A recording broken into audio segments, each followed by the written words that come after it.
Les vraies voix Sud Radio, ça fait du clic sur les réseaux sociaux. Et c'est avec Félix Mathieu. Bonsoir Félix. Bonsoir tout le monde. Et Bonsoir. Valérie Pécresse qui publie sur Twitter une partie des insultes en ligne dont elle est victime. Une publication sans filtre de la présidente de la région Île-de-France à l'occasion de la journée de lutte contre les violences faites aux femmes. Valérie Pécresse, sale chienne, tu vas payer pour tes conneries. Eh mais Pécresse, sale connasse. Pécresse, quelle salope. Pécresse, elle dort bien le soir, cette pute. Pécresse, j'aurai ta peau. Ces insultes, ces menaces de mort, ces commentaires sexistes, j'en reçois des dizaines chaque semaine.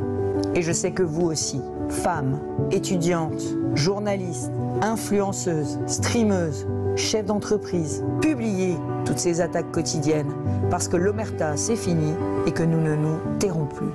Alors à chacune des insultes publiées, Valérie Pécresse montre le tweet correspondant, on voit même quel compte l'a publié. Et encore, on n'a pas diffusé tout ici, tout l'ensemble des insultes partagées par Valérie Pécresse. Une initiative qui suscite forcément beaucoup de réactions, de soutien, mais pas que, pour être honnête. Certains font aussi semblant d'être déçus de ne pas avoir vu leur tweet repris dans la vidéo de l'ex-candidate LR. Ça se saurait si les réseaux sociaux, c'était le lieu du consensus et de la modération. C'est le moins qu'on puisse dire, justement. Petite réaction, peut-être vous vouliez réagir parce que c'est quand même couillu, je trouve, entre guillemets, de retweeter. Elle a tout à fait raison de rappeler ces insultes, ces injures. D'abord, dont on est tous victimes. Les femmes ne sont pas les seules à être accablées. Des hommes en prennent quelques-unes de manière très immodeste. Ouais. Quand on voit ce que je reçois sur Twitter, c'est assez gratiné. Et d'autre part, on a tout de même le droit aujourd'hui, en dépit de l'hommage qui doit être rendu aux femmes, on peut dénoncer des femmes qui sont médiocres. Je veux dire, en les respectant tout de même. Or, parfois, les hommes ont une sorte de crainte, de timidité en disant si on va dire que cette femme n'est pas extraordinaire, on craint alors qu'on vous accuse de misogynie. C'est vrai. Et ça n'est pas normal. Ça peut entraver. Et ça n'est pas normal. Nadia. Non, moi je suis d'accord sur la démarche et c'est une très bonne initiative. Pourquoi ? Parce qu'on le sait très bien, les réseaux sociaux sont un déversoir et un lieu où on peut exprimer de façon lâche pour certaines frustrations ou certaines postures, notamment racistes. Moi aussi, j'ai été victime en tant que banlieusard, en tant que maghrébin, en tant que musulman. C'est une très bonne idée. Je crois que je vais mettre en copie certains tweets et pour qu'on comprenne aussi un petit peu ce que nous, à notre niveau, on peut ressentir aussi. L'impact, L'impact, parce que malheureusement, quand moi je tiens ce genre de propos, on me dit oui, mais tu fais de la victimisation. Oui, je suis victime de certains propos, il faut savoir le dénoncer et puis tous ensemble condamner ce type de propos, que ce soit envers les femmes ou les hommes ou peu importe. Mais aujourd'hui, c'est vrai que les réseaux sociaux, malheureusement, sont à ce niveau-là. C'est vraiment bas de gamme, François Drogy. J'imagine qu'en tant que ministre, vous aussi, c'est pareil. Oui, ça continue d'ailleurs. Bon, d'accord. Je pense que là, pendant qu'on se parle, parce que la dernière émission, j'y ai eu droit après, etc.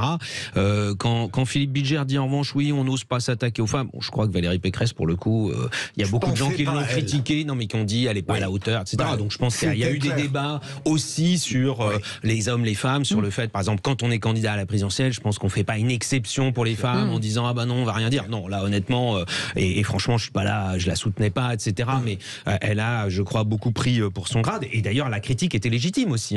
Après, sur le fait de publier, je comprends. En même temps, ça veut dire qu'on leur donne malheureusement un certain écho. Et il y a un problème pour moi, là, je voudrais pas faire rebondir notre ami magistrat honoraire, mais qui est que, en fait, ce qui se passe sur les réseaux sociaux ne fait quasiment jamais l'objet de poursuites. Jamais. Et quand il y en a, elles aboutissent très rarement. Or, je pense que si on avait les mêmes propos, on parlait tout à l'heure d'une cour d'école, si c'était dans une cour d'école, des propos qui seraient pourtant tenus oralement, donc qui en plus disparaîtraient après avoir été tenus, alors que là sur Internet ils restent éternellement, eh bien ils seraient condamnés.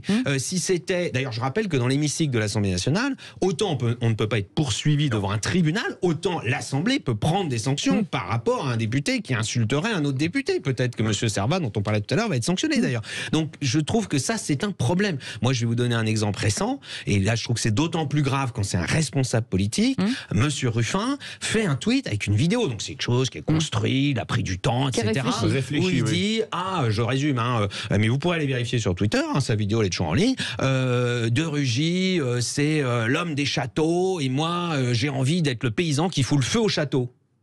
Bon, je pense que on dirait ça comme ça, même dans un article de presse, on dirait c'est une incitation, sinon au meurtre, en tout cas, à la violence contre une personne, nommément désignée à la vindicte.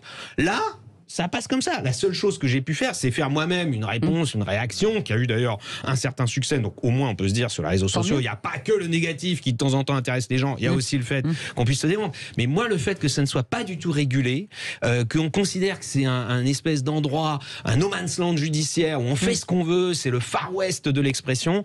Moi, je trouve pas ça normal et je pense pas que ce soit sain pour la société, dans l'avenir, sur la vie en société. On reste sur Twitter avec le nouveau propriétaire Elon Musk qui annonce le rétablissement des comptes suspendus. Oui, justement. Et il y en a eu beaucoup. Les affaires reprennent. Le peuple a parlé. L'amnistie débute la semaine prochaine, tweet Elon Musk, en annonçant le retour de tous les comptes suspendus, à condition qu'il n'ait pas, dit-il, enfreint la loi ou envoyé des spams abusifs. L'homme le plus riche du monde avait déjà rétabli le compte de Donald Trump il y a quelques jours, après un sondage au cours duquel les votants avaient dit oui à 52% à ce retour du compte personnel de l'ancien président. Trump exclu à l'époque de l'invasion du Capitole, quand il avait refusé de reconnaître sa défaite. Même procédure donc, un sondage Twitter sur le compte personnel d'Elon Musk. Un peu plus de 3 millions de votants, 72% de oui au rétablissement de ces comptes suspendus du temps des anciens dirigeants de Twitter.